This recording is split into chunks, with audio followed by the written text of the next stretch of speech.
So the debate is about the fact that as human beings, we seem to form particularly strong attachments to those who are close to us, to where we belong, to our family, to our community, to, we might say, our tribe. And the question that we're going to be thinking through today is that a good thing? We're going to be asking whether there's a danger in tribalism. And of course, that seems to be a very resonant and pressing question for us now, in the context of Brexit, in the context of Trump, in the context of a sort of discursive space now, where arguably it's legitimate to talk about being a nationalist in a way that it wasn't necessarily 20 years ago.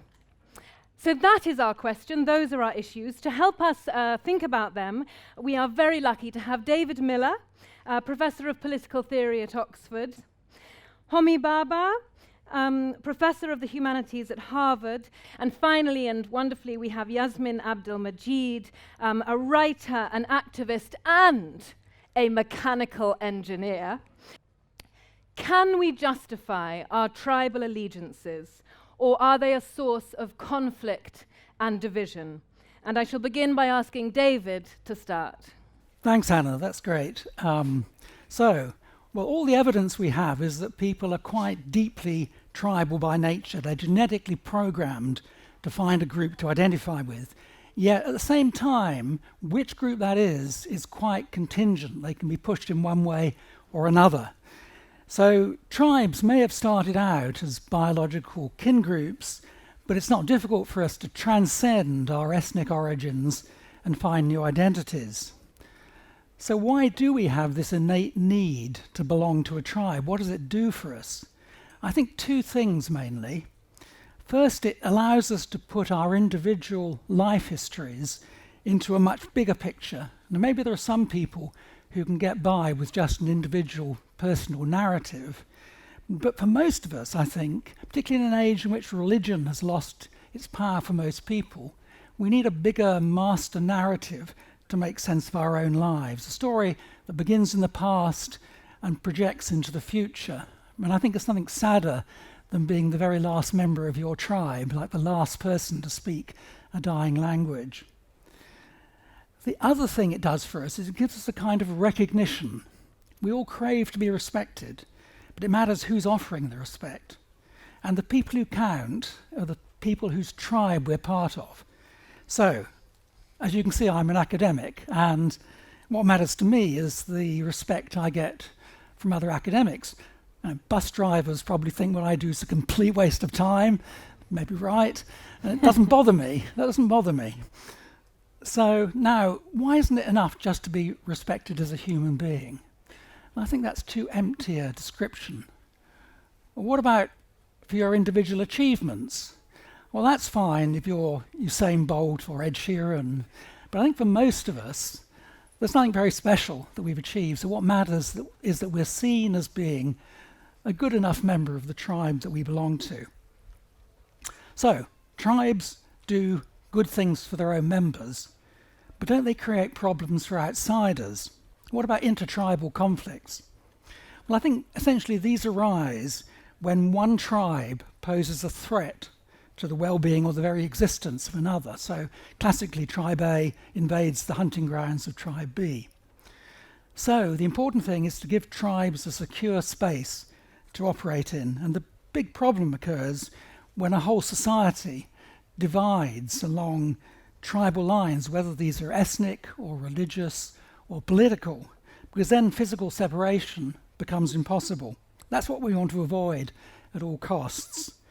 And the way to do it is to have an inclusive identity so that people who have unavoidably to live together can all see themselves as belonging to one big tribe. And that's why I'm happy to call myself a liberal nationalist, because I see nation building as the constructive way to respond to the human need to belong that I'm saying is inescapable.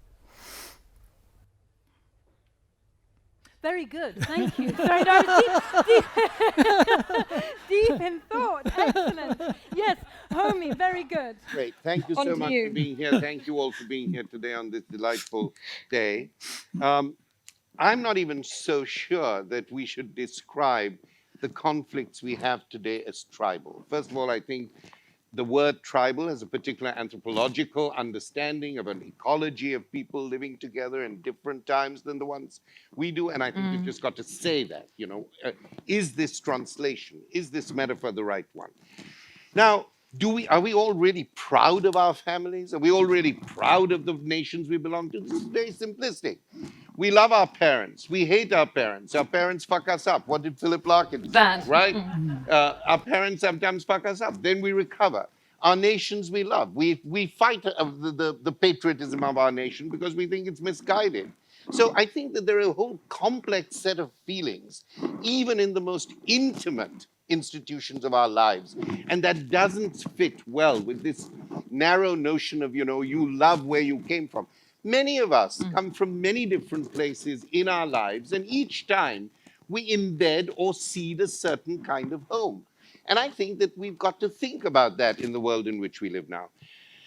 I also think that this idea of universal humanity doesn't really work. After all, it's a very important issue that we have in the Universal Declaration of Human Rights, but very often we think of universal humanity after we have persecuted people. After we persecute people, then we could set up these, even in the Enlightenment, after the 30-Year War, you began to get the issue of actually constituting nations. And this is my point. Nations are our tribes. And the good and the evil come together because nations are our tribes. How we constitute within a nation a set of convergent beliefs, practices, a sense of common purpose, that's very important. But at the moment, we are seeing tribal nationalism. And tribal nationalism is a term I get from Hannah Arendt, writing in a period very near like our own, in the interwar period, where you had mass migrations and nation states were either forming or being deconstructed. And what she says about tribal nationalism, I think, is something we have to urgently hear today. She says tribal nationalists or tribal national movements are constituted often by large masculinist figures with 64-inch chests who believe, and this is the description that Mr. Modi gives of himself, I have a 64-inch chest, I will take all the beatings for my people. I have a broad chest. Mr. Trump has his own bouffon by which he sort of, holds up no policy, no argument, but he does have this rather impressive bouffon, and he tries to live by it. So the whole issue really here is how do we defeat this nationalist issue? And I just want to say that the best way to do this is to make ourselves aware of what the symptoms of it are.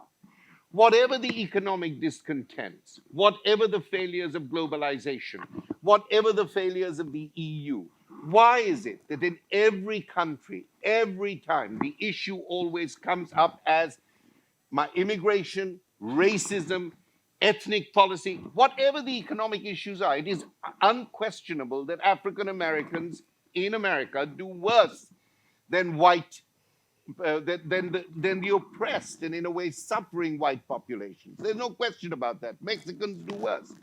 But somehow, as soon as we have within the nation state form some forms of nationalism, it's always race, gender, sexuality, femininity that begins to become the enemy of the people. And I think we've got to be very clear about that as a symptom.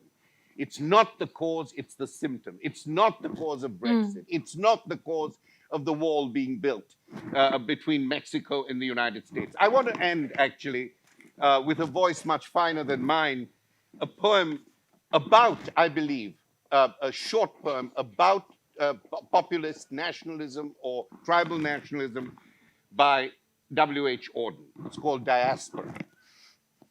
How he survived them, they could never understand. How the victim somehow survives the oppressor, that's what drives the tyrant mad. How he survived them, they could never understand. Had they not beggared him themselves to prove they could not live without their dogmas or their land? No worlds they drove him from were ever big enough. How could it be the earth, the unconfined, meant when it bade them to set no limits to their love? On heat with fear, he drew their terrors to him and was a godsend to the lowest of mankind, till there was no place left where they could still pursue him, except that exile which they called his race. But envying him even that, they plunged right through him into a land of mirrors without time or space, and all they had to strike now was the human face. Well done.